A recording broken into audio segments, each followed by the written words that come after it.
मातृशक्ति को नमन। Channel 24+ news के खास विशेष चित्त समाधि देने वाला, चित्त में प्रसन्नता पैदा करने वाला, रोम रोम को पुलकित करने वाला और प्रसन्नता के सूत्र देने वाला, शांति के सूत्र देने वाला, आनंद का जीवन कैसे जिया जाए उसके बारे में बताने वाला, लाइफ स्टाइल की बात करने वाला, व्यक्तित्व विकास की करने वाला, वैश्विक स्तर के सूत्र बताने वाला पुनरुत्थान कार्यक्रम में आपका हार्दिक स्वागत है, अभिनंदन, सत्कार है। पुनरुत्थान कार्यक्रम में प्रतिदिन नए नए ऐसे विषयों को लेते हैं जो आजकल हमारे जीवन की रोजमर्रा की समस्या, उनके समाधान के बारे में बताया जाए और समाधान भी होलिस्टिक निकाला जाता है। अपने भावों को विधायक बनने की प्रेरणा दी जाती है। पुनरुत्थान कार्यक्रम का मुख्य उद्देश्य है कि व्यक्ति नकारात्मक भावों को छोड़ के सकारात्मक भावों की आवे। तो इसी क्रम में आज का हमारा एक वैश्विक स्तर की जो समस्या है उसके बारे में हम चिंतन करेंगे। आज का हमारा विषय है आतंकवाद की पीड़ा। भाई और बहनों, दर्शकगण, श्रोतागण, आतंकवाद का नाम लेते ही हमारे रोम रोम में भय उत्पन्न हो जाता है। आतंक का अर्थ होता है भयभीत करना, हैरान करना, परेशान करना, दुखी करना। व्यक्ति को दुखी किया जा सकता है आतंकवाद से, व्यक्तियों के समूह को दुखी किया जा सकता है। व्यक्तियों के समूह के अंदर देश आते हैं, विश्व आता है और सारी जनता आती है। ये एक बहुत बड़ी बुराई है। और ये बुराई कौन लोग करते हैं? जो बुरे लोग होते हैं और जो हिंसावादी लोग होते हैं, नकारात्मक भावों के लोग होते हैं। और मैं दार्शनिक भाषा में बात करूं कि पापी लोग होते हैं, वो ऐसा कार्य करते हैं। इसके अंदर पाप करने वाला भी होता है, पाप का अनुमोदन करने वाला भी होता है और पाप कराने वाला भी होता है, जब जाकर के आतंकवाद जो है होता है। आज हम 3 विषयों के ऊपर आतंकवाद में बात करेंगे। पहले तो आतंकवाद किसे कहते हैं, दूसरा ये व्यक्ति आतंकी क्यों बनता है, क्या रीजंस है, उसका हम समाधान निकालेंगे। और तीसरा आतंकवाद के क्या दुष्परिणाम है, वो हम तीनों का कंक्लूजन निकालेंगे बाद में। सबसे पहले हम देते हैं कि आतंकवाद किसे कहते हैं। देखिए, एक व्यक्तियों का समूह है, मान लिए 100 का, 50 का, 1000 का, 2000 का, बड़ी मॉब हो 10,000 की, उसके बीच के अंदर कुछ व्यक्ति आकर के बम विस्फोट कर दे, हथियार लेकर के आ जावे और जो चारों तरफ से घेराबंदी कर ले और वो घेराबंदी करके और उन पूरी जनता को जो है हैरान कर दे, जब तक कि पुलिस का, आर्मी का जो है प्रोटेक्शन नहीं आ जाता है। उसके बीच में फायरिंग भी कर देते हैं, दहशत के अंदर फैला देते हैं लोगों को और लोगों को बहुत बड़ी एक मानसिक पीड़ा के रूप में फैला देते हैं। व्यक्ति इधर उधर से भागते हैं और भागने में कोई गिर भी जाता है और कोई बेचारा कमजोर दिल का व्यक्ति होता है, इस दहशत के अंदर मर जाता है। ऐसा कहा जाता है कि जो बीमारी आती है, जैसे प्लेग है, महामारी है, तो वास्तव के अंदर तो लोग जो है बहुत कम अफेक्टेड होते हैं, लेकिन दहशत से लोग ज्यादा मरते हैं, भय से लोग ज्यादा मरते हैं कि हमारा क्या होगा, मर जाएंगे, ऐसा चिंतन जो है ना उसके अंदर बहुत बड़ा ऐसी जब स्थिति पैदा हो जाती है तो व्यक्ति भयभीत होकर के वह नकारात्मक चिंतन करने लग जाता है। और आतंकवाद दूसरे तरीका भी हो जाता है, किसी बच्चे का अपहरण कर लिया जाता है, किसी फैमिली का अपहरण किया जाता है और फिर फिरौती मांगी जाती है, वो भी एक तरह का आतंकवाद है। आतंकवाद के कई रूप है, लेकिन कुल मिलाकर यही है कि आतंकवाद के अंदर व्यक्ति या व्यक्ति के समूह को जो है वो घेराबंदी करके उनको परेशान करना होता है और अपना आर्थिक स्वार्थ सिद्ध करना होता है या कोई रंजिश निकालनी होती है। तो इस तरीके से और कई लोग ऐसे होते हैं जिनको कि दूसरों को दुख देने में, तकलीफ देने में ही मजा आता है। तो आतंकवादी कुल मिलाकर के वो व्यक्ति होते हैं जो कि अपने भाइयों को दुख दे करके, दहशत के अंदर डाल करके, उनको हैरान करके, परेशान करके, भयभीत करके उसमें आनंदित होते हैं, क्योंकि इसी तरह के पापी लोग होते हैं वो। अब देखिए, ये तो हो गया आतंकवाद किसे कहते हैं। दूसरी बात है आतंकी व्यक्ति क्यों बनता है। उसके मुख्य 4 कारणों की तरफ, वैसे तो कई कारण हो सकते हैं, लेकिन 4 कारणों की तरफ जो है मैं आपका ध्यान जो आकर्षित करना चाहता हूं। सबसे पहला कारण है अभाव की स्थिति।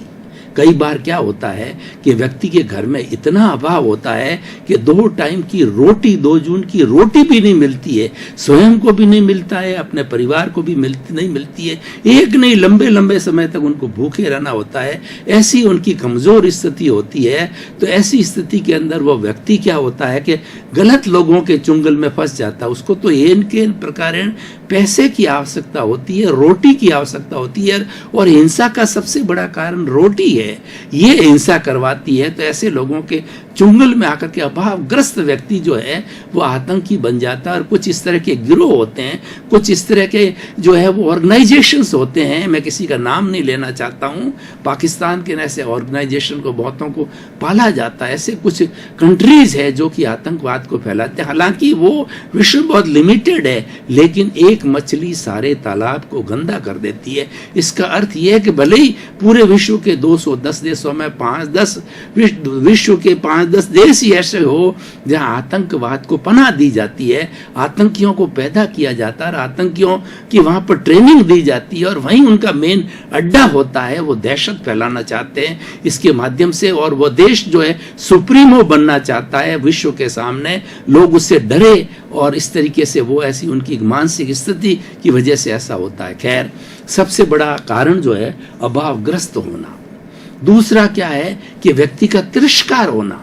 कई बार क्या होता है कि समाज के अंदर व्यक्ति को अपने घर से तिरस्कृत कर दिया जाता है, उसका कोई सम्मान नहीं होता है, उसका कोई प्रेम नहीं मिलता। उसको माता पिता जो है वो छोटी उम्र के अंदर गुजर जाते हैं, और वह जो है उसके बाद के अंदर किसी होटल में चला जाता है, किसी बार में चला जाता है, किसी वेश्यावृत्ति के अड्डे में चला जाता है। तो इस तरीके से वहाँ पर जो है सारा वातावरण वो तिरस्कार का देखता है कि सारी जिंदगी पर ये देखता रहता है, उसकी इंसल्ट होती रहती है। देखिए, मानव जो है वो प्रकृति कब करता है, उसको लव मिले, उसको अफेक्शन मिले, उसको स्नेह मिले, उसको सम्मान मिले, चाहे बच्चा हो चाहे बड़ा हो, व्यक्ति सम्मान का भूखा होता है, उसको सम्मान मिलता है तो व्यक्ति अपनी प्रोग्रेस करना लग जाता है। लेकिन जब तिरस्कार की बात होती है, उसके भीतर जो है वो एक कहना चाहिए बदले की आग की अग्नि जो है, रिवेंजफुल एटीट्यूड का व्यक्ति बन जाता है।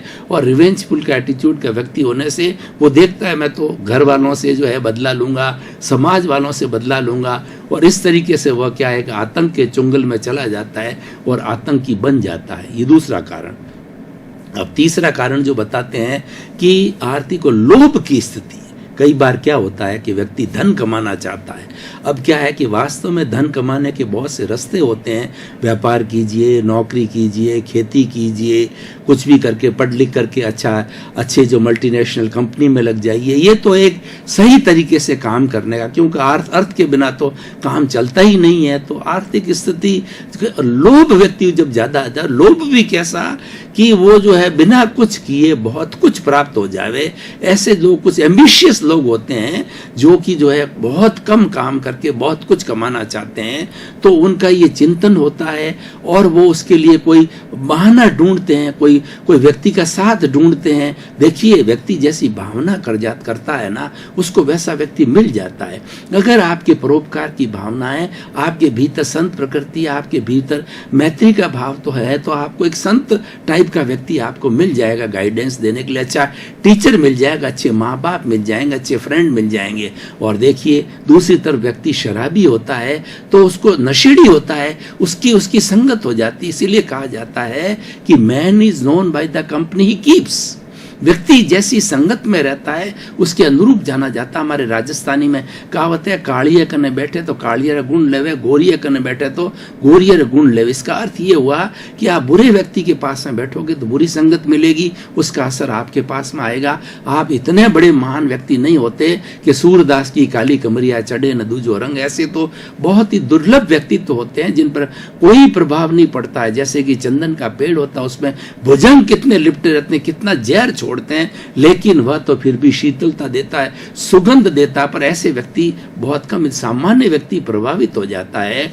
तो व्यक्ति लोभ के कारण, जिसको लोभ दिया जाता है कि आपके परिवार को, आपको चिंता करने की जरूरत नहीं है, आपके परिवार को 25 लाख देंगे, 50 लाख देंगे, और जो है वो आपकी हम पूरी सुरक्षा करेंगे, और आपको सारी अच्छी तरह से ट्रेनिंग देंगे, और हमारी नज़र में रहोगे। इस तरीके की उसको जो है बातें जो है बहुत बताई जाती है, तो व्यक्ति उनके झांसे में आ जाता है।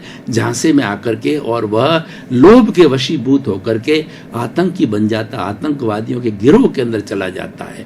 और देखिए चौथा काम होता है अज्ञान। ये सबसे बड़ा कारण होता है। व्यक्ति के जीवन में कोई लक्ष्य नहीं होता है, व्यक्ति पढ़ाई लिखाई नहीं करता है और इधर उधर घूमता रहता है, कोई जीवन का लक्ष्य नहीं है। जो व्यक्ति एक लक्ष्य को प्राप्त कर लेता है, मुझे अच्छी पढ़ाई करके इंजीनियर बनना है, डॉक्टर बनना है, सीए बनना है, संत महात्मा बनना है, टीचर बनना है, प्रोफेसर बनना है, कुलपति बनना है, नेता बनना है, मिनिस्टर बनना है, कुछ जो एम्बिशंस करके अपना लक्ष्य बना लेता है, तो उस लक्ष्य की तरफ वो अग्रसर होता रहता है और आगे से आगे वो बढ़ता जाता है, उसको मंजिल मिलती रहती है। लेकिन लक्ष्य विहीन जो लोग होते हैं, जिनको वो कोई लक्ष्य नहीं है, वो क्या है, भरतपुरी लोटे होते हैं, गंगा गए गंगा राम, जमुना गए जमुना राम, खुद का कोई चिंतन नहीं है, उनका बहुत बड़ा अज्ञान होता है। उनको पता नहीं, उनको ये मालूम नहीं है कि अच्छाई क्या है, बुराई क्या है, हे क्या है, उपादेय क्या क्या ग्रहण करने योग्य है और क्या छोड़ने योग्य है, उनकी बुद्धि काम नहीं करती है। तो ऐसे लोग अज्ञानी लोग होते हैं, वो भी कई बार चुंगल में फंस जाते हैं बात बात के अंदर, क्योंकि लक्ष्य कुछ होता नहीं है और उनको 2 जून की खाने की रोटी मिल जाती है, या कोई नशीली होता तो नशा करने लग जाता है, छोटी मोटी जो उनकी डिमांड होती है वो पूरी हो जाती है, और ऐसी अज्ञान के वशीभूत होकर के व्यक्ति जो है वो आतंकवादी बन जाता है। इस तरीके से भाई और बहनों बहुत से कारण हो सकते हैं, लेकिन मुख्य ये कारण है। और समय की अल्पता को देख करके जो है मैंने ये मुख्य कारणों का जो है यहाँ पर अवलोकन किया, मुख्य कारणों का ब्यौरा दिया। और भी कारण हो सकते हैं। अब देखिए, हमने से 3 पॉइंट में से 1 पॉइंट आतंकवाद किसे कहते हैं, व्यक्ति आतंकी क्यों बनता है, और तीसरा है आतंकवाद के क्या दुष्परिणाम है, ये मैं बताना चाहता हूं। देखिए, आतंकवाद के बहुत बड़े दुष्परिणाम हैं, जैसे कि महामारी आती है, छुआछूत का रोग होता है, स्वाइन फ्लू चला जाता है, फैल जाता है किसी गांव के अंदर, किसी शहर के अंदर, तो एक दहशत फैल जाती है। महामारी आती है तो एक दहशत फैल जाती है, जैसे प्लेग है वगैरह है, छुआछूत की बीमारियां फैल जाती, तो हर एक के लग जाती है। हर व्यक्ति उस दहशत के अंदर जो है वो दहशत के अंदर बीमार पड़ जाता है और मर भी जाता है, क्योंकि मानसिकता पे उसका सीधा असर पड़ता है। तो ये दहशत जो है ना, ये बहुत बुरी होती है। जैसे भीड़ होती है, भीड़ के अंदर कोई भी ऐसी कोई चीज के गिरने की आवाज आ जावे, कोई फायरिंग की आवाज हो जाए, तो व्यक्ति एक दूसरे के ऊपर गिरते हैं, और दहशत के अंदर लोग जो है कई जो पीस दिए जाते हैं, बीच में बच्चे वगैरह, और वो वैसे ही मर जाते हैं। तो ये दहशत सारी कहलाती है।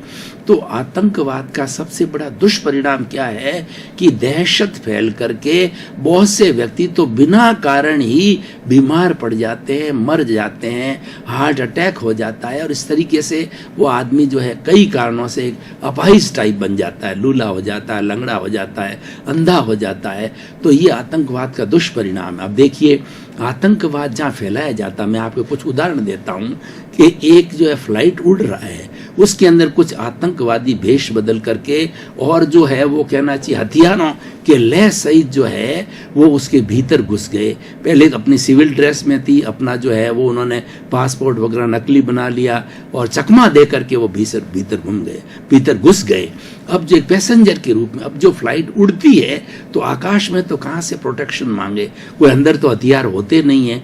वो लोग अपनी पिस्तौलें निकाल करके और गन्स वगैरह निकाल के सबको घेर लेते हैं, और वो घेर करके और पायलट को कहते हैं कि तुम जो है वो फला हमारा जो अड्डा है वहां पर उतरो, और वो उनके पास में कोई वो उनको करने ही नहीं देते हैं, पुलिस को या प्रोटेक्शन लेने की होती नहीं, और वास्तव के अंदर उनको उस जगह पर उतार देते हैं जहां पर उनका अड्डा होता है, जहां पर जो वो लोग इस तरह की एक्टिविटी करते हैं, और उन लोगों को बंदी बना देते हैं। अब देखिए कि फ्लाइट के अंदर तो वर्ल्ड के सारी लोग होते हैं, अगर विदेशी फ्लाइट हो, कोई किसी देश का, कोई किसी देश का, कोई किसी देश का, फिर क्या है कि वो जब जिस हिस्से के अंदर आ जाते हैं, फिर अपने अपने घरों के अंदर जो करते हैं, हम तो इस तरीके से फंस गए, तो वो फिरौती मांगते हैं, और उससे बहुत बड़ा पैसा कमाने के लिए कहते हैं हम पैसेंजर को छोड़ देंगे, इतना करोड़, इतना लाख रुपया जो हमें दिया जाए। और इस तरीके से वो लोग जो उनको दहशत में रखते हैं, और कई बार तो उनको भोजन नहीं मिलता है, पीने को पानी नहीं मिलता है।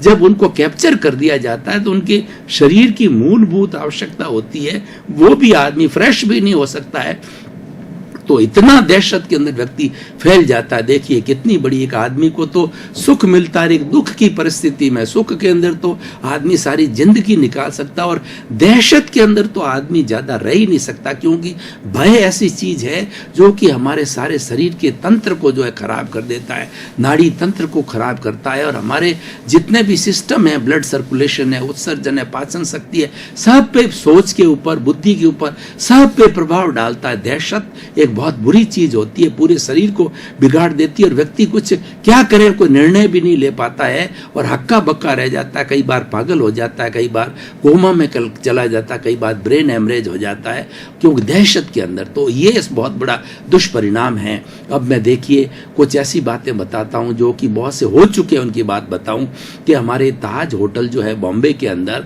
उसके अंदर जो है नवंबर के अंदर जो है ये किया गया, सिर्फ 5 आतंकी लोग जो है ना पूरे होटल को उन्होंने कैप्चर कर दिया, और वहां लोगों को जो है वो बाहर जाने नहीं दिया, इतना परेशान कर दिया कि लोग बहुत वो परेशान हो गए। और उसके बाद में सरकार को कितने एफर्ट्स करने पड़े, आर्मी लगानी पड़ी, पुलिस लगानी पड़ी, और हो सकता है कि उन आतंकियों को ढेर किया हो या पकड़ा हो, बात जुदी है, लेकिन क्वेश्चन ये है कि 2, 4, 5 लिमिटेड व्यक्ति कितने बड़े समूह को और कितने बड़ी जगह को, जो बड़ी इंपॉर्टेंट जगह के अंदर ये आतंकवाद फैलाते हैं। कई बार बड़े नेताओं का भाषण होता है, या बड़े जो है वो एक गुरु का भाषण होता है, सन्यासी गुरु का, तो वहां मॉब के अंदर जो है वो ये आतंकवाद की समस्या को फैलाते हैं, और लोगों के बीच में रह करके फैलाते हैं। तो उसके अंदर लोगों के अंदर हड़बड़ाहट चालू हो जाती, भीड़ चालू हो जाती।